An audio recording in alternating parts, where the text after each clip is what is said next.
ফেব্রুয়ারিতে জাতীয় নির্বাচন নিয়ে রাজনৈতিক দলগুলোর মতবিরোধে সৃষ্টি হতে পারে বিশৃঙ্খল পরিস্থিতি। বিশ্লেষকরা এই শঙ্কা প্রকাশ করেছেন। তাদের পরামর্শ, ঐকমত্যের মাধ্যমে ভোটের তারিখ নির্ধারণের। আরও জানাচ্ছেন আশিকিন প্রিন্স। ইলেকট্রা রেফ্রিজারেটর, খাবার তাজা তো জীবন তাজা। ইলেকট্রা, ফ্রিজের রাজা। নির্বাচন 2026 সালের এপ্রিলের ডিসেম্বরে নির্বাচন নিয়ে বিএনপির ক্রমাগত চাপের মুখে গেল 6 জুন প্রধান উপদেষ্টা ঘোষণা দেন আগামী বছরের এপ্রিলে ত্রয়োদশ জাতীয় সংসদ নির্বাচনের।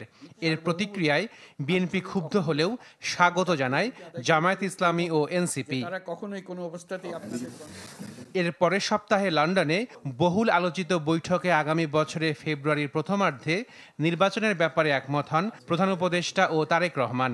এতে বিএনপিতে স্বস্তি ফিরলেও নাখোশ জামায়াত ইসলামী ও এনসিপি। নির্বাচনের সময়সীমা নিয়ে রাজনৈতিক দল এবং সরকারের টানাপোড়েনের ভবিষ্যৎ কি তা এখনই বলার সময় না হলেও বিশ্লেষকদের শঙ্কা, ঐকমত্য ছাড়া তারিখ ঘোষণা হলে তৈরি হতে পারে বিশৃঙ্খল পরিস্থিতি। নির্বাচনটা ফেব্রুয়ারিতে হবে না এপ্রিল হবে নাকি আরও এক বছর পরে হবে, এটা আসলে পলিটিক্যাল পার্টিকে এক জায়গায় বসে ঠিক করতে হবে এবং উদ্যোগটা নিতে হবে অন্তর্বর্তীকালীন সরকারকে। ঐক্যমত যখনই না আসবেন তখন কিন্তু এক ধরনের ক্যাওটিক সিচুয়েশন হতে পারে, বিশৃঙ্খলা হতে পারে এবং ভিন্ন মত হলে সেই নির্বাচন নিয়ে প্রশ্ন উঠবে। গণ অভ্যুত্থানের স্টেক হোল্ডার তো কোনো একটা দল না, সবাইকে আপনার স্পেস দিতে হবে। হ্যাঁ, আপনি কম বেশিও হইতে পারে, কিন্তু স্পেস দিতে হবে, সবার কথাতে কথা বলতে হবে আপনাকে।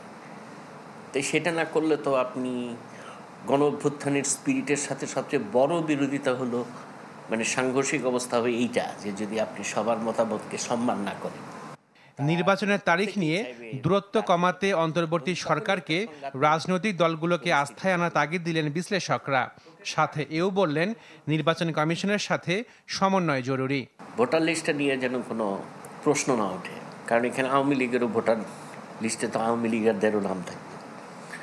এখন আপনি যদি ইচ্ছাকৃতভাবে গোয়েন্দা লাগাইয়া ওই লোকগুলোকে স্ক্রিনিং আউট করে ভোটার লিস্ট থেকে বাদ দেন, তাহলে তো আপনার ইতিহাস রচনা হবে না, বরং ইতিহাসের কবর রচনা হবে।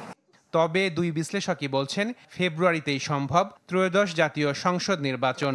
প্রাতিষ্ঠানিক ভিত্তির উপর আশিকিন প্রিন্স, চ্যানেল 24, ঢাকা।